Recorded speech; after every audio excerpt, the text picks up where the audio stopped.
Hi friends, இந்த வீடியோவில் நம்ம புதுமை பித்தனுடைய ரிடம்ஷன் அப்படிங்கிற ஷார்ட் ஸ்டோரி பற்றி தான் பார்க்க போகிறோம். வாங்க, அதுக்கு முன்னாடி புதுமை பித்தன் பார்த்தினா ஒரு சில டீட்டெயில்ஸ் நம்ம பார்த்துடலாம். புதுமை பித்தனுடைய ஒரிஜினல் நேம் சி விருத்தாச்சலம். இவர் 25th April 1906 பிறந்திருக்கிறாரு and 30th June 1948 இருந்திருக்கிறாரு. இவரோட சூடோனிம் புதுமை பித்தன். ஆல்சோ இவரோட நேம் வந்து எப்படி ஸ்பெல் பண்ணுறாங்க அப்படின்னா புதுமை பித்தன் ஆர் புதுமை பித்தன் அப்படின்னு சொல்லிட்டு என்ன பண்ணுறாங்க, ஸ்பெல் பண்ணுறாங்க. தமிழ் ஃபிக்ஷனில் நிறைய இன்ஃப்ளூயன்ஷியல் அண்ட் ரெவல்யூஷனரி ரைட்டர்ஸ் இருக்காங்க. அதில் இவரும் ஒருத்தர். இவரோட ஒர்க்ஸ் எல்லாம் எப்படி கேரக்டரைஸ் பண்ணுறாங்க அப்படின்னா social satire and progressive thinking, unspoken criticism of accepted convention. அதாவது கண்டெம்பரரி ரைட்டர்ஸ் அண்ட் கிரிட்டிக்ஸ் இருப்பாங்க இல்லையா, அவங்க எல்லாருமே இவரோட வியூ பாயிண்ட்ஸை வந்து அக்செப்ட் பண்ணுறதை வந்து ரொம்ப டிஃபிகல்ட்டாக ஃபீல் பண்ணுறாங்க. இவரோட ஒர்க்ஸ் வந்து நிறைய ஹாஸ்டிலிட்டி வந்து ரிசீவ் பண்ணியிருக்கு, நிறைய கிரிட்டிசிசம் வந்து ரிசீவ் பண்ணியிருக்கு. அவரோட ஒர்க்ஸ் எல்லாமே நிறைய ரிவ்யூஸ் ரிசீவ் பண்ணியிருக்கு, நிறைய டிபேட் பண்ணியிருக்கிறாங்க. ஓவர் 60 years அவரோட டெத்துக்கு அப்புறம் கூட அவரோட ஒர்க்ஸ் வந்து நிறைய ரிவ்யூ பண்ணியிருக்காங்க. அவரோட இன்ஃப்ளூயன்ஸ் வந்து நிறைய ப்ரெசன்ட் ரைட்டர்ஸ்க்கு வந்து பிடிச்சிருக்குது அதனால் நிறைய பேர் வந்து அக்செப்ட் பண்ணியிருக்காங்க, அப்ரிஷியேட் பண்ணியிருக்கிறாங்க. அவரால் இன்ஃப்ளூயன்ஸ் ஆகி நிறைய ரைட்டர்ஸ் வந்து எழுத ஆரம்பிச்சிருக்காங்க தமிழ் ஃபிக்ஷனை. நிறைய ரைட்டர்ஸ் மட்டும் இல்லாமல் நிறைய கிரிட்டிக்ஸ் கூட தமிழ் ஃபிக்ஷனில் வந்து கான்சன்ட்ரேட் பண்ணியிருக்கிறாங்க. கவர்மெண்ட் ஆஃப் தமிழ்நாடு வந்து 2002 இவரோட ரைட்டிங்ஸை வந்து நேஷ்னலைஸ் பண்ணியிருக்கிறாங்க. இவருடைய ஜானர் வந்து ஷார்ட் ஸ்டோரி, ஹாரர், சோஷியல் சாட்டையர். இவரோட சப்ஜெக்ட் என்னெல்லாம் அப்படின்னா சோஷியல் சாட்டையர் அண்ட் பாலிட்டிக்ஸ். இவர் ஒரு லிட்ரரி மூமெண்ட்டில் கூட கான்சன்ட்ரேட் பண்ணியிருக்கிறாரு. அது என்ன அப்படின்னா மணிக்கொடி. மணிக்கொடி அப்படிங்கிறது தமிழ் நான் ஃபிக்ஷன் லிட்ரரி வீக்லி. அது வந்து 1933 1939 வரைக்கும் பப்ளிஷ் பண்ணியிருக்கிறாங்க. அதை Stalin Srinivasan, V Ramaswamy Iyengar and TS Chockalingam இவங்க 3 பேரும் தான் இந்த மணிக்கொடி அப்படிங்கிற நான் ஃபிக்ஷன் லிட்டரி வீக்லியை வந்து ஃபவுண்ட் பண்ணியிருக்கிறாங்க. இந்த மேகசினுக்கு நிறைய ஆர்டிக்கிள்ஸ் வந்து கொடுத்தது யார் அப்படின்னா சுவாமிநாத அத்ரேயா. இவர் தான் இந்த மணிக்கொடி லிட்டரி மூவ்மெண்ட்டுக்கு வந்து ஒரு பர்த் கொடுத்துருக்கிறாரு அப்படின்னு சொல்லலாம். புதுமை பித்தன் நிறைய ஒர்க்ஸ் எழுதியிருக்கிறாரு. அவருடைய நோட்டபிள் ஒர்க்ஸ் என்னெல்லாம் அப்படின்னா கடவுளும் கந்தசாமி பிள்ளையும், பொன்னகரம் அண்ட் துன்பக்கேணி. இப்போது நம்ம புதுமை பித்தனுடைய ரிடம்ஷன் அப்படின்ற ஷார்ட் ஸ்டோரி பார்க்குறதுக்கு முன்னாடி அகலிகை வந்து எப்படி கல் ஆனாங்க, அகலிகை யார் அப்படின்ற ஸ்டோரி நம்ம தெரிஞ்சுக்கிட்டோன்னா இந்த புதுமை பித்தனுடைய ரிடம்ஷன் அந்த டிரான்ஸ்லேஷன் நமக்கு ஈஸியாக இருக்கும். அகலிகை ஸ்டோரி நம்ம சேனலில் இருக்குது, பார்த்து தெரிஞ்சுக்கோங்க. வாங்க இப்போது புதுமை பித்தனுடைய ரிடம்ஷன் அதாவது சாப விமோச்சனம் அப்படின்ற இந்த ஷார்ட் ஸ்டோரியை நம்ம பார்க்கலாம். இந்த அகலிகை, இந்த ரிடம்ஷன் அப்படின்ற இந்த ஷார்ட் ஸ்டோரியில் புதுமை பித்தன் வந்து அகலிகை அப்படின்ற தமிழ் நேம் தான் அப்படியே கொடுத்துருக்குறாரு. அண்டு ராம் லக்ஷ்மண் அப்படின்ற நேமுக்கு பதிலாக ராமன் லக்ஷ்மணன் அப்படிங்கிற தமிழ் நேம் தான் கொடுத்துருக்குறாரு. இந்த ஷார்ட் ஸ்டோரியில் மொத்தம் 4 பார்ட் இருக்குது. அதில் ஃபர்ஸ்ட் பார்ட்டில் என்ன அப்படின்னா ஒரு ஸ்டோன் ஸ்டாச்சு வந்து ஒரு ரோட் சைடில் இருக்குது. அது ரொம்ப ஈஸ்தட்டிக்கலாக, அதாவது ரொம்ப அழகாக வந்து அதை வந்து வடிவமைச்சிருக்காங்க. அது எப்படின்னா ஒரு வீக்காக இருக்கக்கூடிய ஒரு ஏஜ்டு பர்சனை கூட அது என்ன பண்ணுமா, இன்ஸ்பயர் பண்ணுமா. அந்த அளவுக்கு ஒரு அழகான ஒரு சிற்பம் இருக்குது. அந்த சிற்பத்தோட அதை வந்து அந்த சிற்பி வந்து ரொம்ப ஃபீல் பண்ணி அந்த சிற்பத்தை வந்து செதுக்கிறதுக்காகவே இந்த உலகத்தில் வந்து அவர் வந்து பிறந்த மாதிரி அவர் வந்து ரொம்ப அழகாக அந்த சிற்பத்தை வந்து வடிவமைச்சிருக்கிறாரு. அவரோட மொத்த ட்ரீமையும் சேர்த்து அவர் வந்து வடிவமைச்சிருக்கிறாராம். அப்படிப்பட்ட ஒரு அழகான சிற்பம். ஆனால் அந்த சிற்பத்தை பார்த்தா யாருக்குமே வந்து லஸ்ட் வராது, அதாவது காமம் வந்து வராது. ஏன் அப்படின்னா அதோட ஐஸில் ஒரு ஓவரால் க்ரீஃப் இருக்குது. இந்த உலகத்தோட மொத்த கஷ்டமும் மொத்த க்ரீஃபும் அதோட ஐஸில் தான் இருக்குது. அவ்வளோ சாரோஸ் நிறைஞ்ச ஒரு ஐஸ் மாதிரி அந்த ஸ்கல்ப்சரோட ஐஸ் வந்து இருக்குது. அவ்வளோக்குள்ளே இருக்கக்கூடிய ஒரு அழகான சிற்பத்தில் அதோட ஐஸை பார்த்தோம் அப்படின்னா ஐயோ அப்படின்ற மாதிரி ரொம்ப பாவப்பட்ட ஒரு சிற்பம் மாதிரி அது இருக்குது. அது யார் அப்படின்னு பார்த்தீங்கன்னா அதுதான் அகலிகை. அவள் வந்து ஒரு கர்ஸ்னால தான் அப்படி ஆயிட்டா அப்படின்றத சொல்கிறாங்க. அவள் வந்து நேச்சரோட மடியில் இருக்கா. அவள் தான் வந்து விட்னஸ், மொத்த மிஸ்ஸரிக்கும் அவள் தான் விட்னஸ். ஒரு சேஜோட ஐஸ் வந்து இவ்வளோ ஒரு இன்டிஃப்ரெண்ட்டாக இருக்குது அப்படின்றத வந்து காமிக்கிறாங்க. சன் வந்து ஷைன் ஆகுது, ஸ்னோஃபால் ஆகுது, ரெயின் டெசன்ட் ஆகுது, டஸ்ட்லாம் வந்து பறந்து போய் அந்த சிற்பத்து மேலே தான் இருக்குது. நிறைய ஸ்பேரோஸ்லாம் வந்து உட்காருது, அவுல்ஸ் உட்காருது, ஃப்ளை ஆகுது. அவள் வந்து ஒரு அன்கான்ஷியஸ் பெனிட்டன்ட் மாதிரி நின்றுட்டுருக்குறா. அதாவது ஒரு தவம் பண்ணுற ஒரு தவ புதல்வி மாதிரி அவள் வந்து அன்கான்ஷியஸாக நின்றுட்டுருக்கா, ஒரு ஸ்டோனாக நின்றுட்டுருக்கா. அங்கே அதுக்கு பக்கத்தில் வந்து ஒரு டெர்மைட் மவுண்ட் இருக்குது, அதாவது ஒரு புற்று, கரையான் புற்று இருக்குது. அந்த கரையான் புற்றில் வந்து ஒருத்தர் ரொம்ப இம்மர்ஸ்டாக ரொம்ப மெடிடேஷன் பண்ணிகிட்ருக்கிறாரு. ஆப்வியஸாக அவரும் வந்து கான்ஷியஸ்னஸில் தான் இருந்துகிட்ருக்காரு. அவர் வந்து யார் அப்படின்னா கௌதமன். அவர் வந்து ஒரு தவம் பண்ணிகிட்ருக்காரு, உள்ளே உட்காந்துருந்து. அவரை சுற்றி கரையான் வந்து கூடு கட்டிச்சு, அதாவது புற்று வச்சிருச்சு. அதுக்குள்ளே அவர் வந்து ரொம்ப ஆழ்ந்த ஒரு தவத்தில் வந்து உட்காந்துட்ருக்காரு. நேச்சர் வந்து அகலிகையோ அல்லது கௌதமரையோ வந்து தனித்தனியாக வந்து ட்ரீட் பண்ணலை, ரெண்டு பேரையும் வந்து நேச்சர் சேமாக தான் ட்ரீட் பண்ணுது. அவங்களோட ஃபேமிலி எப்படி அகலிகை கௌதமரோட லைஃப் வந்து விழுந்து போச்சோ அதே மாதிரி அவங்களோட ஹட்டும் வந்து விழுந்து போச்சு. அதில் வந்து எந்த வித சப்போர்ட்டும் இல்லாமல் ரூஃப் வந்து விழுந்துருச்சு, பில்லர்ஸ் இல்லாமல் அவங்களோட ஷெல்டர் அப்படியே விழுந்துருச்சு. அவங்களோட வீடு முழுக்கவே பூச்சி அரிச்சிருச்சு. இப்போது அங்கே எதுவுமே இல்லை, ஃபுல்லாக எல்லாமே விண்டில் கலந்துருச்சு. ஒன்றுமே இல்லாமல் எல்லாம் வந்து காற்றோட காற்று அது வந்து கலந்து போயிருச்சு. அவங்களோட வால்ஸ் கூட லெக்ஸ் இல்லாமல் விழுந்து கிடக்குது. எல்லாமே சேண்டோட சேண்டாக, அது மண்ணோட மணலாக ஈக்குவல் ஆயிருச்சு இப்போது அவங்களோட வீடு. கொஞ்சம் தூரத்தில் வந்து கங்கை நதி வந்து என்ன பண்ணுதுன்னா சலசலப்போட சவுண்டு விட்டுட்டே இருக்குது. கங்கை நதிக்கு வந்து தெரியுமா தெரியாதா அப்படின்னு தெரியல. இவங்களோட அதாவது அகலிகையோட கஷ்டம், வந்து கல்லானது, அதெல்லாம் தெரியுமா தெரியாதான்னு தெரியல. அது ஆஸ் யூஷுவல் அது வந்து ஒரு சலசலப்போடு அது வந்து ஓடிட்டுருக்குது. ஒரு நாள் ஆஃப்டர்நூனுக்கு முன்னாடியே சன்லைட் வந்து ரொம்ப ஹார்ஷாக இருக்குது. அந்த டைமில் க்ரீன் க்ரீப்பர்ஸ் எல்லாமே விண்டில் வந்து ஆடிட்டுருக்கு. அதோட நிழல் கூட, அந்த க்ரீன் க்ரீப்பர்ஸோட நிழல் கூட ஆடிட்டே இருக்குது. இது எதை மீன் பண்ணுது அப்படின்னா, இந்த உலகத்தில் நமக்கு நிறைய அப்ஸ்ட்ரக்கிள்ஸ் இருக்கும், நிறைய ஸ்ட்ரகிள்ஸ் இருக்கும், மிசரிஸ் இருக்கும். அது எல்லாமே வந்து எதை ஆஃபர் பண்ணுது அப்படின்னா ஏதோ ஒரு ஹோப் அண்ட் ஸ்ட்ரென்த்து தான்.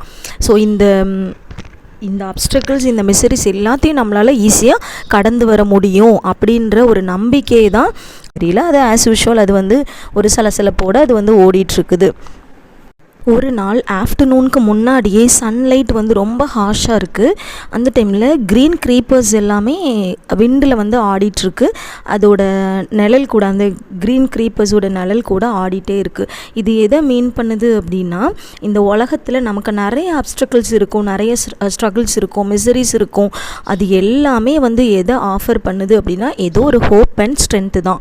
ஸோ இந்த அப்ஸ்ட்ரக்கிள்ஸ், இந்த மிசரிஸ் எல்லாத்தையும் நம்மளால் ஈஸியாக கடந்து வர முடியும் அப்படின்ற ஒரு நம்பிக்கையை தான் இந்த க்ரீப்பர்ஸ் வந்து நமக்கு கொடுக்குது. அந்த இடத்துல ரொம்ப மெஜஸ்டிக்கலாக ஒரு லயன் மாதிரி ஒருத்தர் வந்து ரொம்ப ஹாப்பினஸோட ஏதோ ஒரு டாஸ்க்கை வந்து கம்ப்ளீட் பண்ணிட்ட மாதிரி ஒருத்தர் வராரு, வாக் பண்ணிட்டு வராரு. அவர் யார் அப்படின்னா சேஜ் விஸ்வாமித்திரர். அவர் வந்து ரொம்ப ஒரு ஹாப்பினஸோடு வந்துட்டுருக்காரு. அப்போது மாரிசன் சுபாகுலா எங்கே போனாங்க அப்படின்றது தெரியல. தாடகையோட அந்த ஏஜ்டு டோர்மெண்ட் வந்து எலிமினேட் ஆயிருச்சு. இவர் வந்து ரொம்ப ஒரு பீஸ் கொடுக்குற மாதிரி, அதாவது ரொம்ப மிசரிஸில் இருக்கக்கூடிய பீப்புளுக்கு வந்து பீஸ் கொடுக்குற மாதிரி, ஒரு நீதி நியாயம் கொடுக்குற ஒரு பர்சன் மாதிரி இவர் வந்து ரொம்ப மெடிடேஷன்லாம் பண்ணி, யாக்னாஸ்லாம் பண்ணி நிறைய வரங்கள் வந்து பெற்றிருக்காரு. அந்த வரங்களை வந்து மற்றவங்களுக்கு கொடுக்குற ஒரு பர்சன் மாதிரி அவர் நடந்து வந்துட்டுருக்காரு. அந்த டைமில் வந்து ஃப்ரீக்வெண்ட்டாக அவர் வந்து டேர்ன் பண்ணி பார்த்துட்டே வராரு, அதாவது பின்னாடி பார்த்துட்டே வராரு. அவரோட ஐஸை பார்த்திங்கன்னா அவரோட ஐஸில் ஃபுல்லாகவே கைண்ட்னஸ் இருக்குது. அப்போது பின்னாடி திரும்பி பார்க்கும்போது இங்கே பின்னாடி 2 சின்ன பிள்ளைங்க வந்து விளையாடிட்டுருக்காங்க. அதாவது 2 பசங்க விளையாடிட்டுருக்காங்க. அவங்க வேறு யாரும் இல்லை, ராமன் அண்ட் லக்ஷ்மணன் தான். அவங்க 2 பேருமே வந்து அவதார குழந்தைங்க. அவங்க 2 பேரும், அதாவது அசுரர்கள் வந்து ஃபைட் பண்ண ஆரம்பிச்சிட்டாங்க. அவங்க ஃபைட் பண்ண ஆரம்பித்தது தெரிஞ்சும் இவங்க 2 பேரும் சின்ன பிள்ளை மாதிரி விளையாடிட்டுருக்காங்க. அப்போ விளையாடிட்டே ஒருத்தர் துரத்தி விளையாடுறாங்க. அப்போது லக்ஷ்மணன் வந்து முன்னாடி ஓடுறான், ராமன் வந்து பின்னாடி துரத்திட்டே வரான். இப்படி அவங்க ஓடி பிடிச்சி விளையாடிட்டுருக்காங்க. அப்படி ஓடிட்டுருக்கும்போது லக்ஷ்மணன் வேகமாக ஓடுறாரு. அவரை சேஸ் பண்ணி ராமன் ஓடும்போது அவரோட காலில் உள்ள டஸ்ட்டு, அதாவது ராமனுடைய காலில் உள்ள டஸ்ட்டு வந்து செதறி போய் அந்த ஸ்கல்ப்சர் மேலே விழுது. அது விழுந்தது தான் what a blissful could it be. ஒரு விஸ்வாமித்திரர் உடனே டேர்ன் பண்ணி பார்க்குறாரு. அங்கே வந்து he still standing looking it. அவர் வந்து பார்த்துட்டே இருக்கிறாரு. அங்கே வந்து அந்த ஸ்கல்ப்சர் மேலே விழுந்த அந்த தூசினால் அந்த கல்லில் ஹார்ட் வந்து இப்போ துடிக்க ஆரம்பிக்குது. ஒரு முறை ஸ்டாப் ஆன அந்த ஹார்ட் வந்து இப்போது துடிக்க ஆரம்பிக்குது. அது turn into a stone starts palpitating. அந்த ஹார்ட் வந்து அந்த ஸ்டோனுக்குள்ளே இப்போ வந்து நல்லா துடிச்சிட்ருக்குது.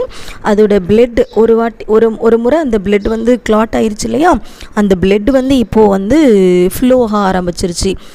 அண்ட் அந்த ஸ்டோனுக்கு வந்து இப்போ லைஃப் கிடச்சிருச்சு. அது வந்து இப்போ கான்ஷியஸ்னஸ்க்கு வந்துருச்சு. அந்த ஸ்டோன் வந்து இப்போது கான்ஷியஸ்னஸ்க்கு வந்துருச்சு. அது வேறு யாரும் இல்லை, அகலிகை தான். அவளோட ஐஸை நல்லா க்ளோஸ் பண்ணியிருக்கிறா. அந்த க்ளோசிங் ஐஸை இப்போ மெதுவாக ஓப்பன் பண்ணி பார்க்குறா. அதுக்கப்புறம் க்ளோஸ் பண்ணிக்கிறா. அப்புறம் க்ளோஸ் பண்ணிவிட்டு அப்புறம் நல்லா ஓப்பன் பண்ணி பார்க்குறா. இப்போ அவள் கான்ஷியஸாக இருக்கிறா. ரிடம்ஷன் அப்படின்னு சொல்லிட்டு புதுமை பித்தன் எழுதுகிறாரு. இப்போது அகலிகை பார்க்குறா, யார் அந்த அவதார புருஷன் நமக்கு வந்து ரிடம்ஷன் கொடுத்தது, சாப விமோசனம் கொடுத்தது யார் அப்படின்னு சொல்லிட்டு ரொம்ப அஸ்டானைஸ்டாக அப்படி பார்க்குறா. அப்புறம் இங்கே வந்து ராமன் நிற்கிறத பார்த்த உடனே ராமருடைய கால்களில் அப்படியே சாஷ்டாங்கமாக விழுறா. ராமர் வந்து ரொம்ப அஸ்டானைஸ்டாக பார்க்குறாரு. சேஜ் விஸ்வாமித்திரரை பார்க்குறாரு. விஸ்வாமித்திரருக்கு எல்லாமே புரிஞ்சிருச்சு. அவர் வந்து இது அகலிகை அப்படின்றது தெரிஞ்சிருச்சு. அப்புறமா அவர் ராமர்கிட்ட சொல்கிறாரு, அகலிகை வந்து ஒரு இன்னசென்ட் கேர்ள், அவள் வந்து லார்ட் இந்திரனால் வந்து ஏமாற்றப்பட்டிருக்கா அப்படின்ற விஷயத்த வந்து சொல்கிறாரு. அப்புறமா அந்த பக்கத்தில் இருக்கிற அந்த கரையான் புற்றையும் வந்து காமிக்கிறாரு. அந்த டெர்மைட் மவுண்டையும் காமிக்கிறாரு. அங்கே தான் கௌதமர் வந்து தவம் பண்ணிட்டு இருக்காரு அப்படின்றதையும் காமிக்கிறாரு. இப்போது கௌதமருமே வந்து இப்போ எழும்பிட்டாரு. கௌதமரோட ஐஸ் வந்து இப்போ ஒரு நல்ல ஷார்ப்பன் நைஃப் மாதிரி இருக்குது. அவரோட பாடி ஃபுல்லாக அதே ஸ்ட்ரென்த் அப்படி இருக்குது.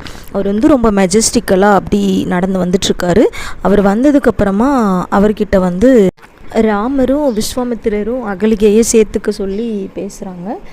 ஃபஸ்ட்டு கொஞ்சம் அவர் யோசித்தாலும் அதுக்கப்புறமா உடனே அகலிகையை வந்து ஏற்றுக்கிறாரு.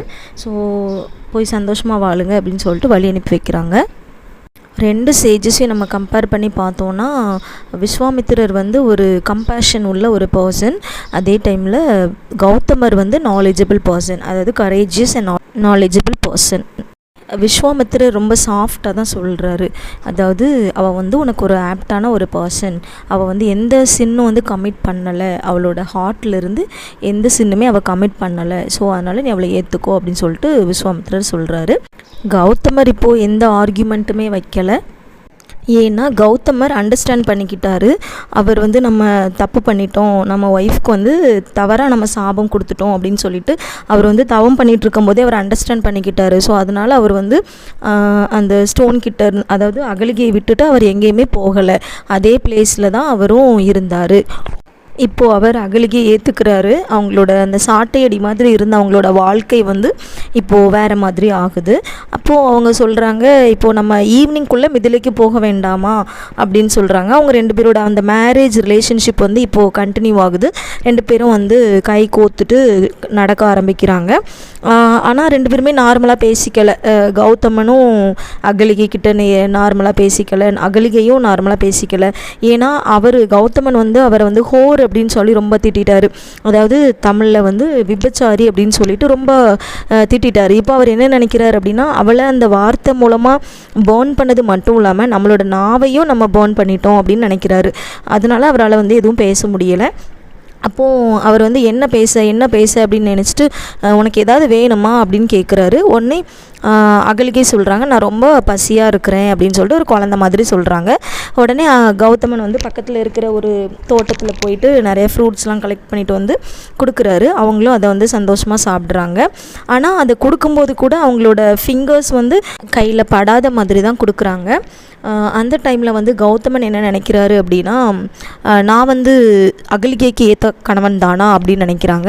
அகலிகை அதே மாதிரி தான் நான் வந்து கௌதமருக்கு ஏற்ற மனைவி தானா அப்படின்னு நினைக்கிறாங்க. ஸோ ரெண்டு பேரும் இந்த மாதிரி ஒருத்தருக்கு ஒருத்தர் மனசில் நினச்சிட்டு அவங்களால வந்து நார்மலாக டூவில் என்ன சொல்கிறாங்க அப்படின்னா, அகலிகை வந்து ஒரு ஹட்டு வேணும் அப்படின்னு விருப்பப்படுறாங்க. அவங்களோட விருப்பத்தை நிறைவேற்றுறதுக்காக கௌதமன் வந்து அயோத்தியா பக்கத்தில் சராயு ரிவர் கிட்ட ஒரு ஹட் வந்து ரெடி பண்ணுறாரு. அது வந்து எந்த ஹியூமன் பீயிங்ஸுமே இல்லாத ஒரு பிளேஸ், அங்கே இவங்க மட்டும் தான் இருக்காங்க. அப்படிப்பட்ட ஒரு பிளேஸில் தான் இப்போது கௌதமரும் அகலிகையும் இருக்காங்க. அந்த பிளேஸில் வந்து இப்போது அகலிகை வந்து இவர் ஃபுல்லாக நம்புகிறாரு. இப்போது அகலிகை வந்து இந்திரனோட மடியில் இருந்தால் கூட கௌதமர் வந்து அகலிகையை சந்தேகப்பட மாட்டார். அந்தளவுக்கு அகலிகை வந்து அவர் பிலீவ் பண்ணுறாரு. ஸோ இப்போது நம்புகிறாரு அகலிகை வந்து ஒரு சேஸ்ட் உமன் தான் அப்படின்னு சொல்லிட்டு நம்புகிறாரு. இப்போ அவருக்கு வந்து நியாயம் எது அப்படின்றது தெரியுது. அகலிகையுமே இப்போது ஃபுல்லாக அவங்களோட ஹார்ட்லேருந்து அவங்க வந்து அன்பு கொடுக்குறாங்க. ஃபுல்லாக அவங்களோட மைண்டு ஃபுல்லாகவே வந்து கௌதமரை தான் திங்க் பண்ணிகிட்டே இருக்காங்க. கௌதமரை நினைக்கும் போது அவங்களோட பாடி மைண்டு எல்லாமே வந்து ஒரு கைண்ட்னஸோட ஒரு நியூலி மேரிடு பிரைட் மாதிரி அவங்க ஃபீல் பண்ணுறாங்க. அவங்களோட ஹார்ட் ஃபுல்லாகவே அன்பு இருந்தாலும் அவங்களால அந்த ஒரு ஸ்டோன் ஆன அந்த சிச்சுவேஷன்லேருந்து அவங்களால வந்து வெளியில் வர முடியல, நார்மல் ஆக முடியல. அவங்க வந்து எல்லாரும் நம்மளை வந்து சந்தேகப்படுவாங்களோ அப்படின்னு நினைக்கிறாங்க. அதுக்கப்புறம் மற்றவங்கள பார்த்து பேசுகிறதுக்கு கூட அவங்க வந்து யோசிக்கிறாங்க. ஒரு முறை எல்லாரையுமே பார்க்கும்போது அவங்களுக்கு வந்து இந்திரன் மாதிரியே தெரியுது. ஒரு முறை ஒரு முனிவர் வந்து அவங்களோட ஹட்டுக்கு வந்து வராரு. அவர் பேர் வந்து மதங்கர் வந்துட்டு வாரணாசி போகிற வழியில் இவங்களை வந்து பார்க்குறதுக்காக வராரு. அந்த டைமில் கூட இவங்க வந்து ரொம்ப இன்ஃபீரியராக ஃபீல் பண்ணுறாங்க. அவங்க 2 பேரும், அந்த கௌதமரும் மதங்கரும் வந்து ரொம்ப கம்பேஷனேட்டாக தான் பேசிகிட்டு இருக்காங்க. ஆனாலும் இவங்களோட மைண்ட் வந்து இன்ஃபீரியராக ஃபீல் ஆகுது. இவங்களோட பாடி வந்து ஃபுல்லாக ப்ரைடை வந்து லேக் பண்ணிருச்சு. இப்போது இன்ஃபீரியராக தான் அவங்க ஃபீல் பண்ணுறாங்க. ஸோ கெஸ்ட்டுக்கு வந்து ஒரு ஹாஸ்பிட்டாலிட்டி கொடுக்கறதுக்கு கூட இவங்க வந்து தயங்குறாங்க. அவங்களோட ஐஸை வந்து அஷேம்டாக ஃபீல் பண்ணுது. அதனால் மற்றவங்களோட ஃபேஸ் முன்னாடி போகிறத வந்து விரும்பாமல் அவங்களோட ஹட்லேயே அவங்க வந்து ஒளிஞ்சிக்கிறாங்க, அவங்கள வந்து மறைச்சிக்கிறாங்க. கௌதமர் நார்மலாக பேசுகிற வேர்ட்ஸ் கூட இவங்க வந்து ஏதோ உள்ள அர்த்தம் இருக்குமோ அப்படின்னு ஃபீல் பண்ண வைக்கிது இவங்களை. கௌதமருடைய ஃபிலாசபிக்கல் என்கொயரியில் அவர் வந்து இப்போ ஒரு நியூ டர்ன் எடுக்கிறாரு. அது என்ன அப்படின்னா, உலகத்தில் இருக்கிற மொத்த மனித இனமும் ஏற்றுக்கிட்டாலும் ஒருத்தரோட முழு மனசோட ஒருத்தர் வந்து பாவம் பண்ணலை அப்படின்னா அது வந்து பாவம் இல்லை அப்படின்னு சொல்கிறாரு. ஸோ அகலிகை வந்து அவளோட மனசார எந்த பாவம் பண்ணலை, ஸோ அதனால் அது வந்து பாவம் இல்லை அப்படின்னு சொல்கிறாரு. அவள் வந்து ஒரு பியூர் சோல் அப்படின்றத அவர் மைண்டில் வந்து இப்போ ஏற்றிக்கிறாரு. ஆனாலுமே அவளால் அவளோட ஹஸ்பண்ட் கிட்ட வந்து நார்மலாக நான் பேசிக்க முடியல. அவள் வந்து ஹாப்பினஸ்ஸே இல்லாமல் தான் அவளோட ஹட்டில் இருக்கா. ஆனால் எப்போ சீத்தையும் ராமனும் அங்கே வராங்களோ அப்போல்லாம் அவளோட ஹாப்பினஸ் வந்து ஜாஸ்தி ஆகுது. சீத்தை வந்து ஃபுல்லாக அவங்க பேசுகிறது மூலமாக, அவங்களோட ஸ்மைல் மூலமாக அகலிகையோட மனசில் இருக்கக்கூடிய அந்த டர்ட் எல்லாமே வந்து க்ளீன் ஆகுது. அவங்க பேசுகிறதுனால அகலிகை வந்து மனசில் எந்த ஒரு களங்கமும் இல்லாமல் அவள் வந்து ரொம்ப ஹாப்பியாக இருக்கிறாள். மற்ற நேரம்லாம் ரொம்ப கலங்கி போய் இருக்கிறா. ஆனால் சீத்தையும் ராமனும் வந்தால் மட்டும் அவள் வந்து எந்த ஒரு கவலையும் படாமல் ரொம்ப ஹாப்பியாக வந்து ஃபீல் பண்ணுறா. சீதா வந்ததும் அகலிகையோட உதடுகள் எல்லாமே அப்படி புன்னகையோடு இருக்கும். அகலிகையும் கௌதமரும் ராமருடைய பட்டாபிஷேகத்தை பார்க்குறதுக்காக ரொம்ப ஆர்வமாக இருக்கிறாங்க. ஆனால் அரண்மனையில் என்ன நடக்குது அப்படின்னா, தசரதன் வந்து இறந்து போயிடுறாரு. ராமனை காட்டுக்கு அனுப்பிடுறாங்க. பரதனை வந்து நந்திகிராம் கிராமத்துக்குள்ளே அனுப்பிடுறாங்க. அவன் வந்து கண்ணீரும் துயரத்தோடு நந்திகிராம் கிராமத்துக்குள்ளே போகிறான். மனுஷனால் அளக்க முடியாத ஒரு அசாத்திய சக்தி இருக்குது. அது வந்து ஒரு செஸ் விளையாட்டு வந்து முழுசும் ஆடி முடிக்கிற மாதிரி ஒரு செகண்ட்லேயே வந்து எல்லாமே நடந்து போயிடுச்சு.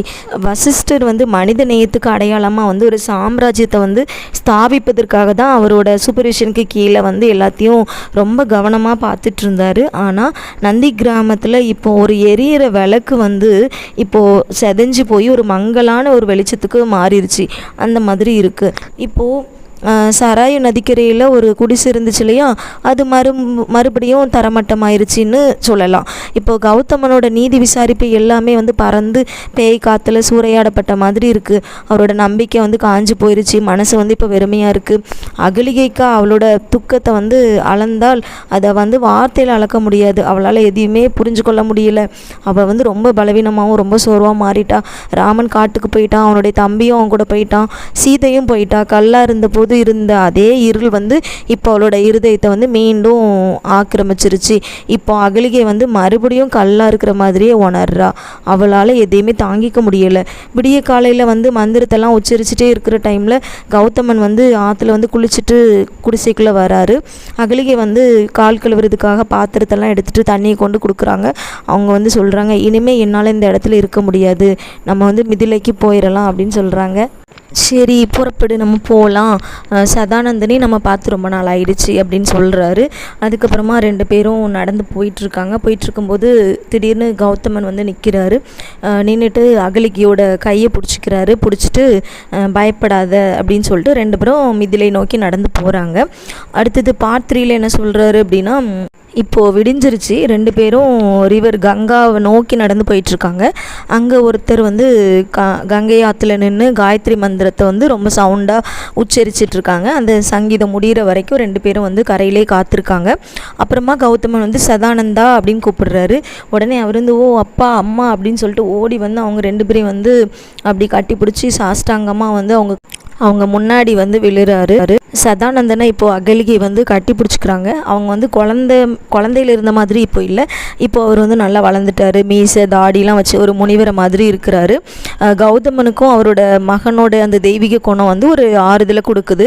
2 பேருமே வந்து சதானந்தன் வந்து 2 பேரையும் வந்து குடிசைக்குள்ள அழைச்சிட்டு போகிறாரு. அவங்களுக்கு வந்து ரெஃப்ரெஷ்மெண்ட்டுக்காக நிறைய விஷயங்கள் வந்து பண்ணுறாரு. நிறைய வசதிகளை ஏற்படுத்தி கொடுக்குறாரு. அதுக்கப்புறமா வந்துட்டு ஜனகரோட அரண்மனைக்கு போகலாம், அங்கே வந்து ஒரு சொற்பொழிவு இருக்குது, அதை வந்து பார்க்க போகலாம் அப்படின்னு சொல்லிட்டு சதானந்தன் வந்து கௌதமரை கூப்பிடுறாரு. ஸோ கௌதமரும் சதானந்தனும் இப்போ நடந்து போக போகிறாங்க. ஆனால் அது ரொம்ப தூர பயணம் அப்படின்றதுனால சதானந்தர் என்ன நினைக்கிறாரு அப்படின்னா, நம்மளோட அப்பாவால் ரொம்ப தூரம் நடக்க முடியுமா, நம்ம அவரை கஷ்டப்படுத்துகிறோமோ அப்படின்னு நினச்சி அவர் வந்து ஃபீல் பண்ணுறாரு.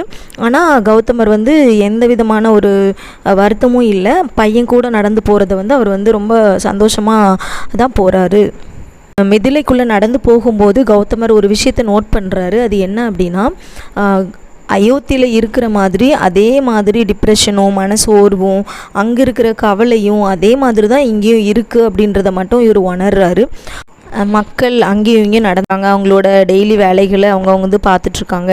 யாருமே வந்து ஆடம்பரமாக இல்லை. அவங்கக்கிட்ட வந்து எந்த ஒரு பிடிப்பும் இல்லை, பற்றுதலும் இல்லை, அந்த மாதிரி இருக்காங்க. ஒரு ஹோலி வாட்டரை வந்து ஒரு யானை வந்து சுமந்து போயிட்டுருக்கு. அதுவுமே வந்து ஆவி இல்லாத மாதிரி நடந்து போயிட்டுருக்கு. அங்கே இருக்கிற பூசாரியோட முகத்தில் எந்த ஒரு தெய்வீக மகிழ்ச்சியோட எந்த ஒரு அடையாளமும் இல்லை. இப்படி இருக்கும்போது ராஜாவோட அந்த விவாத அரங்கத்துக்குள்ளே வந்து நுழையிறாங்க. அங்கே வந்து நிறைய மக்கள் வந்து கூடியிருக்காங்க. அங்கே வந்து அவர் நினைக்கிறாரு, இந்த இடத்துல வந்து ஆராய்ச்சி, தத்துவ ஆராய்ச்சி, அதாவது ஃபிலாசபிக்கல் என்கொயரி வந்து எப்படி சாத்தியமாகும் அப்படின்னு அவர் ஆச்சரியப்படுறாரு. ஆனால் ஜனகன் வந்து 2 பேரையும் பார்த்த உடனே ஓடி வந்து அவங்கள வந்து அணைச்சி அவங்கள வந்து விருந்தோம்பலுக்கு வந்து கூட்டிகிட்டு போகிறாரு. அப்புறம் ஜனகனோட முகத்துலேயும் வந்து சோகத்தோட அறிகுறி தெரிஞ்சதுனால அவரோட பேச்சில் வந்து எந்த ஒரு கனமும் இல்லை. அவர் வந்து சமநிலை இழக்கலை அப்படிங்கிறது தெளிவாக தெரியுது. இப்போது கௌதமருக்கு என்ன பேசுறதுன்னு தெரியல, லேசாக தயங்குறாரு. அப்போது கௌதமர் ஜனகர் வந்து சொல்கிறாரு, வசிஷ்டர் வந்து இந்த ராஜ்யத்தை வந்து கட்டி எழுப்பும்போது எந்த விதமான உணர்ச்சிகளுக்கும் ஒரு இடம் கொடுக்கல அப்படின்னு சொல்லிட்டு இவரோட தாடியை வந்து தடவுறாரு. அப்போது ஜனகனோட வார்த்தை வந்து இவரோட நோவை வந்து தொட்ட மாதிரி இருக்குது. அது வந்து உண்மைதான் அப்படின்னு சொல்லிட்டு கௌதமன் வந்து நம்புகிறாரு. உணர்ச்சிகளை பயன்படுத்த தெரியலைன்னா துன்பம் வந்து கூடவே வந்துடும். ஒரு ராஜ்யத்தை உருவாக்க விரும்பணும் அப்படின்னா அதற்குன்னு ஒரு இடத்த விட்டுறணும், இல்லைன்னா ராஜ்யம் இருக்காது அப்படின்னு வந்து ஜனகன் வந்து சொல்கிறாரு. இது உன்னுடையதா அப்படின்னு கௌதமன் வந்து சந்தேகத்தை எழுப்புறாரு. ஜனகன் சொல்கிறாரு, நான் ஆட்சி செய்யலை, நான் விதியை புரிஞ்சுக்கிறதுக்கு ட்ரை பண்ணுறேன் அப்படின்னு சொல்கிறாரு. அப்போ 2 பேரும் கொஞ்ச நேரம் மௌனமாக இருக்காங்க. ஜனகன் கேட்குறாரு, உங்களோட ஃபிலாசபிக்கல் என்கொயரி எப்படி போயிட்டுருக்கு அப்படின்னு கேட்குறாரு. அப்போது கௌதமர் சொல்கிறாரு, நான் இன்னும் ஸ்டார்ட் பண்ணவே இல்லை. எல்லா சீக்ரெட்ஸையும் என்னோடய சென்சஸ் வச்சு நான் வந்து கண்டுபிடிச்சிடலான்னு நினைக்கிறேன். ஆனால் ஏதோ ஒரு விஷயம் வந்து தடுக்குது அப்படின்னு சொல்கிறாரு. அதுக்கப்புறம் அவர் எழுந்து போயிடுறாரு. ஆனால் அடுத்த நாள் வந்து ஜனகனோட கூட்டத்தில் வந்து அவர் கலந்துக்கிடலை. அவர் வந்து தனிமையை விரும்புகிறாரு. ஏன்னா அவர்கிட்ட வந்து நிறைய கேள்விகள் இருக்குது. அந்த கேள்விகள் எல்லாமே ஒரு இமயமலை மாதிரி இருக்குது. அதுக்கப்புறமா வந்து அகலிகையோட உள்ளம் வந்து உடஞ்சிடக்கூடாது அப்படின்றதுல ரொம்ப கான்ஷியஸாக இருக்கிறாரு. அடுத்த நாள் வந்து கேட்குறாரு, ஜனகன் வந்து முனீஸ்வரர் எங்கே அப்படின்னு கேட்குறாரு. அதுக்கு அவர் வந்து அசோக மரத்துக்கு கீழே அவரோட நேரத்தை வந்து கழிச்சிட்ருக்காரு அப்படின்னு வந்து சதானந்தன் பதில் சொல்கிறான். தியானத்திலையா அப்படின்னு கேட்குறாரு. அதுக்கு அவன் வந்து இல்லை, சும்மா யோசிக்கிறேன் அப்படின்னு சொல்கிறாரு. அப்புறம் அலைகள் இன்னும் குறையவே இல்லை அப்படின்னு சொல்லிட்டு ஜனகன் வந்து தனக்கு தானே முணுமுணுத்துக்கிறாரு ரொம்ப நிதானமாக. அகலிகைக்கு ஆற்றுல குளிக்கிறதுனா ரொம்ப பிடிக்கும். அப்படி ஒரு நாள் கங்கை ஆற்றுல வந்து குளிக்கிறா. குளிச்சுட்டு அவள் திருப்பி வரும்போது ஒரு பானையில் வந்து தண்ணி எடுத்துகிட்டு வரதை வழக்கமாக வச்சுருக்கிறா. இப்படி அவள் வந்து ரொட்டீனாக பண்ணிகிட்ருக்குறா. ஆற்றுல போய் குளிச்சுட்டு தண்ணி எடுத்துகிட்டு வந்துட்டுருக்கா. ஒரு நாள் வந்து அவளுக்கு முன்னால் அவள் வந்து ஏதோ ஒரு விஷயத்த வந்து சிந்திச்சுட்டே அப்படி நடந்து போயிட்டுருக்கும்போது அவளுக்கு முன்னால் சில மெட்டி சவுண்டு கேட்குது. என்ன அப்படின்னு பார்த்தா அவங்க எல்லாருமே வந்து முனிவர்களுடைய மனைவிமார்கள். அவங்க வந்து என்ன சொல்கிறாங்க அப்படின்னா, அவளை பார்த்ததுமே புறஜாதி அப்படின்னு சொல்லிட்டு ஓடுறாங்க. அவளை வந்து ரொம்ப கடுமையாக அப்படி பார்த்துட்டு போகிறாங்க. கொஞ்சம் தூரத்தில் போயிட்டு அவள் தான் அகலிகை அப்படின்னு சொல்கிறாங்க. அந்த வார்த்தையை கேட்டதுமே அகலிகைக்கு கௌதமர் விட்ட சாபத்தை விட இப்போ ரொம்ப அதிகமாக உள்ளம் வந்து அப்படி பற்றி எரிஞ்சுக்கிட்டு இருக்குது. அவள் வந்து ரொம்ப வருத்தப்படுறா. இப்போ வந்து ஒரு தகனம் எரியிற மாதிரி அவளோட சிந்தனை வந்து அப்படி செதஞ்சு போச்சு. அவள் நினைக்கிற, கடவுளே, சாபத்திலிருந்து விமோசனம் கிடைச்ச எனக்கு இந்த பாவத்திலிருந்து விமோசனம் கிடைக்காதா அப்படின்னு சொல்லிட்டு நினச்சி அழுறா. சதானந்தனுக்கும் கௌதமருக்கும் வந்து உணவு பரிமாறுறா. ஆனால் அவள் ஒரு மெஷின் பொம்மை மாதிரி தான் அவள் வந்து பரிமாறிட்டுருக்கா. அவளுக்கு சதானந்தனும் வெளியாள் மாதிரி தெரிகிறான். அவளோட வெளியாட்கள் எல்லாருமே அவளுக்கு வந்து எதிரிகள் மாதிரி தெரிகிறாங்க. சதானந்தனுக்கும் கௌதமருக்கும் சாப்பாடு பரிமாறுறா. ஆனால் ஒரு பொம்மை மாதிரி தான் அவள் வந்து ஃபீல் பண்ணுறா. அந்த டைமில் கௌதமரும் சாப்பிட்டுட்டு இருக்கும்போதே இடையில வேறு எதையோ திங்க் பண்ணிகிட்ருக்கிறாரு. அவரோட சிந்தனையும் வேறு மாதிரி போயிட்டுருக்கு. ஒரு சுய நினைவை இழந்த ஒரு ஆள் மாதிரி அவர் வந்து ஃபீல் பண்ணிகிட்ருக்கிறாரு. அவங்க 2 பேரோட அந்த அமைதியற்ற நிலைமையை பார்த்த உடனே அவங்களோட சுமையை குறைக்கிறதுக்காக சதானந்தன் வந்து பேசுகிறான். அத்திரி ரிஷி வந்து ஜனகனை பார்க்க வந்திருந்தார். அவர் அகஸ்திய ரிஷியை வந்து பார்த்துட்டு இங்கே வராரு. அவர் எமயமலை நோக்கி போயிட்டுருக்காரு. ராமரும் சீதையும் அகஸ்தியருக்கு வணக்கம் சொன்னாங்க. அகஸ்தியர் வந்து நல்ல சன்னியாசன்றதுனால தம்பதிகளை வந்து அங்கேயே தங்க சொன்னார். இப்போ அவங்க வந்து அகஸ்தியர் கூட தான் வந்து தங்கியிருக்காங்க அப்படின்றத சொல்கிறாங்க. அப்போது அகல்யா சொல்கிறா, நம்ம ஏன் வந்து புனித யாத்திரை போகக்கூடாது அப்படின்னு கேட்குறா. உடனே கௌதமனும் உடனே போகலாம் அப்படின்னு சொல்லுவார். இப்போவா அப்படின்னு சொல்லிட்டு சதானந்தன் வந்து ரொம்ப வருத்தத்தோடு கேட்குறான். உடனே இவங்க வந்து அவங்களோட கமண்டலங்களை வந்து ரெடி பண்ணிவிட்டு கிளம்புறாங்க. இப்போ சதானந்தன் வந்து ரொம்ப வந்து தீயில் மூழ்கின மாதிரி அவனோட இதயம் வந்து ஃபீல் பண்ணுது. அவங்க வந்து ஒரு ஈவினிங் டைமில் சரையு நதிக்கரையிலிருந்து அயோத்தி நோக்கி நடந்து போயிட்டுருக்காங்க. 14 வருஷம் அவங்களோட அந்த புனித யாத்திரையை வந்து முடிச்சுட்டு வர்றாங்க. 14 வருஷம் ராமனும் சீத்தையும் வந்து காட்டில் வனவாசம் முடிஞ்சு வராங்க. இந்த 14 வருஷத்தில் அவங்க போகாத புண்ணிய ஸ்தலங்களும் கிடையாது, அவங்க வந்து சந்திக்காத முனிவர்களும் கிடையாது. ஆனாலும் அவங்களோட மனசில் எந்த ஒரு அமைதியும் இல்லை. அப்புறமா அவங்க கைலாஷ் மவுண்டன் நோக்கி வொர்ஷிப் பண்ணுறாங்க. அப்புறம் அந்த ஸ்னோ கவர்டாக இருக்கிற அந்த டெசர்ட் வழியாக அவங்க வாக் பண்ணி போகிறாங்க. அவங்க வாக் பண்ணி போகும்போதும் அவங்களோட மனசு வந்து எப்படி இருக்குது அப்படின்னா, அந்த பாலைவனம் எப்படி இருக்குதோ அதே மாதிரி தான் அவங்களோட லைஃப் இருக்கிற மாதிரி அவங்க ஃபீல் பண்ணுறாங்க. அங்கே ஒரு மேக்மா ஓல்கனோ இருக்குது. அங்கே அந்த ஓல்கனோவில் எப்படி தீ எரிஞ்சிக்கிட்டு இருக்குதோ அந்த மாதிரி தான் அவங்களோட மனசும் இப்போ எரிஞ்சிட்ருக்க மாதிரி ஃபீல் பண்ணுறாங்க. அப்புறமா அவங்க என்ன நினைக்கிறாங்க அப்படின்னா, ராமன் வந்து இன்னும் சீக்கிரத்தில் வனவாசம் போயிட்டு வந்துடுவார். அவர் வந்ததுக்கப்புறம் நம்மளோட லைஃப்க்கு வந்து ஒரு நியூ பர்த் கிடைக்கும் அப்படின்னு அவங்க நினைக்கிறாங்க. அப்படியே நடந்து அவங்களோட பழைய ஹட் இருந்த பிளேஸ்க்கு வந்து ரீச் ஆகிட்டாங்க. அங்கே பார்த்திங்கன்னா அவங்களோட ஹட் இல்லை, ஃபுல்லாகவே டிஸ்ட்ராய் ஆகியிருந்தது. ஆல்ரெடி நம்ம பார்த்த மாதிரி தான். இப்போ வந்து அகலிகையோட விருப்பத்துக்கு ஏற்ற மாதிரி அந்த ஹட்டை வந்து ரெடி பண்ணுறாரு கௌதமர். இப்போ நைட் ஆகிட்டதுனால அவங்க அந்த ஹட்டில் தான் வந்து ஸ்டே பண்ணுறாங்க. அந்த ஹட்டில் இருந்து பார்த்தோம் அப்படின்னா ஸ்கை தெரியுது. ஸ்கையில் உள்ள ஸ்டார்ஸ் எல்லாமே அவங்களுக்கு விசிபிள் ஆகுது. 2 பேருமே சராயு ரிவரில் போய் குளிச்சுட்டு அந்த ஹட்டுக்கு வந்துடுறாங்க. ஒரு நாள் ஏர்லி மார்னிங் அகலிகை வந்து சராயு ரிவரில் குளிக்கிறதுக்காக போயிட்டுருக்காங்க. அப்போது அங்கேருந்து ஒரு விடோ வந்து குளிச்சுட்டு அவங்களுக்கு எதிர்த்தாப்பில் வராங்க. அகலிகையால் அது யார் அப்படின்னு ஐடென்டிஃபை பண்ண முடியல. பட் அந்த ஆப்போசிட்டில் வரவங்க வந்து அகலிகையை வந்து ஐடென்டிஃபை பண்ணிட்டாங்க, இது அகலிகை தான் அப்படின்னு சொல்லிட்டு. அவங்க ஓடி வந்து அகலிகை முன்னாடி சாஷ்டாங்கமாக விழுந்து வணங்குறாங்க. அவங்க வேறு யாரும் இல்லை, குயின் கைகேயி தான். அவங்க இப்போ வந்து ஒரு லோன்லினஸ், ஒரு தனிமையில் இருக்கக்கூடிய ஒரு செயின்ட்டாக மாறிட்டாங்க. அகலிகை அவங்களோட பாட்டு கீழே இறக்கி இப்போ நைட் ஆகிட்டதுனால அவங்க அந்த ஹட்டில் தான் வந்து ஸ்டே பண்ணுறாங்க. அந்த ஹட்டில் இருந்து பார்த்தோம் அப்படின்னா ஸ்கை தெரியுது. ஸ்கையில் உள்ள ஸ்டார்ஸ் எல்லாமே அவங்களுக்கு விசிபிள் ஆகுது. 2 பேருமே சராயு ரிவரில் போய் குளிச்சுட்டு அந்த ஹட்டுக்கு வந்துடுறாங்க. ஒரு நாள் ஏர்லி மார்னிங் அகலிகை வந்து சராயு ரிவரில் குளிக்கிறதுக்காக போயிட்டுருக்காங்க. அப்போது அங்கேருந்து ஒரு விடோ வந்து குளிச்சுட்டு அவங்களுக்கு எதிர்த்தாப்பில் வராங்க. அகலிகையால் அது யார் அப்படின்னு ஐடென்டிஃபை பண்ண முடியல. பட் அந்த ஆப்போசிட்டில் வரவங்க வந்து அகலிகையை வந்து ஐடென்டிஃபை பண்ணிட்டாங்க, இது அகலிகை தான் அப்படின்னு சொல்லிட்டு. அவங்க ஓடி வந்து அகலிகை முன்னாடி சாஷ்டாங்கமாக விழுந்து வணங்குறாங்க. அவங்க வேறு யாரும் இல்லை, குயின் கைகேயி தான். அவங்க இப்போ வந்து ஒரு லோன்லினஸ், ஒரு தனிமையில் இருக்கக்கூடிய ஒரு செயின்ட்டாக மாறிட்டாங்க. அகலிகை அவங்களோட பாட்டு கீழே இறக்கி வச்சுட்டு அவங்க வந்து கைகேயை வந்து தூக்கி விடுறாங்க. ஆனால் அவங்களுக்கு வந்து அவங்க யார், ஏன் இப்படி விழுந்தாங்க, என்ன எதுவுமே தெரியல. அவங்க அப்படி நிற்கிறாங்க. கைகேயி சொல்கிறாங்க, பரதன் அவனோட ஹார்ட்டில் வந்து எனக்கு பிளேஸ் தரதுக்கு மறந்துட்டான் அப்படின்னு சொல்கிறாங்க. இப்போது அவளுக்கு புரியுது இவங்க தான் குயின் கைகேயி அப்படின்றது அகலிகைக்கு தெரிய வருது. கைகேயோட வார்த்தையில் எந்த கோபமும் தெரியலை. அவங்க இப்போ ரொம்ப வருத்தப்பட்டு பேசுகிறாங்க அப்படின்றது மட்டும் நல்லா புரியுது. 2 பேரும் அவங்களோட கைகளை கோர்த்துட்டு அப்படி நடந்து வந்துக்கிட்டே பேசிட்டு வராங்க. இப்போது கைகேயி சொல்கிறாங்க, பரதன் வந்து அக்னி குண்டத்தில் வந்து குதிக்க போகிறதா சொல்கிறாங்க. ஏன்னா 14 வருஷம் வனவாசம் முடிஞ்சு ராமர் வந்து இப்போ வந்திருக்கணும். அவர் எல்லா இடங்களையும் தேடிட்டாங்க, ஆனால் எங்கே இருக்காங்க அப்படின்றது தெரிய வரல. ஸோ அதனால் இன்னும் கொஞ்சம் நேரத்தில் ராமர் இங்கே வரல அப்படின்னா பரதன் வந்து அக்னி குண்டத்தில் இறங்கிறதா வந்து சொல்லியிருக்கிறாங்க அப்படின்னு சொல்கிறாங்க. இப்போது அகலிகை சொல்கிறாங்க, அவங்க வசிஷ்டர்கிட்ட சொல்லி அதை தடுக்கலையா அப்படின்னு கேட்குறாங்க. அப்போது கைகை சொல்கிறாங்க, பரதன் வந்து நீதி நியாயத்துக்கு மட்டும்தான் கட்டுப்படுவான், மற்றபடி யாருக்கும் கட்டுப்பட மாட்டான், வசிஷ்டருக்கெலாம் அவன் கீழ்ப்படிய மாட்டான் அப்படின்றத சொல்கிறாங்க. அப்போது சீதா சொல்கிறாங்க, அப்போ கௌதமர்கிட்ட சொல்லலாமா அப்படின்னு கேட்குறாங்க. உடனே கைகேயும் சரின்னு சொல்கிறாங்க. ஆனால் கைகேயி என்ன நினைக்கிறாங்க அப்படின்னா, பரதன் வந்து அக்னி குண்டத்தில் குதித்த அடுத்த செகண்ட் வந்து அவங்களும் குதிச்சிடணும் அப்படின்ற தாட்டில் தான் அவங்க இருக்கிறாங்க. அதை அவங்க நினைக்கிறாங்க. அப்புறமா 2 பேரும் சேர்ந்து கௌதமர்கிட்ட சொல்கிறாங்க. கௌதமரும் வந்து பரதர்கிட்ட வந்து பேசி பார்க்குறாங்க. ஆனால் பரதன் வந்து அதையும் அக்செப்ட் பண்ணலை. பரதன் வந்து அக்னி குண்டத்தில் இறங்குறதுக்கு தயாராகிட்டார். ஆனால் அக்னி ஜுவாலைகள் வந்து அவரை வந்து விழுங்கலை.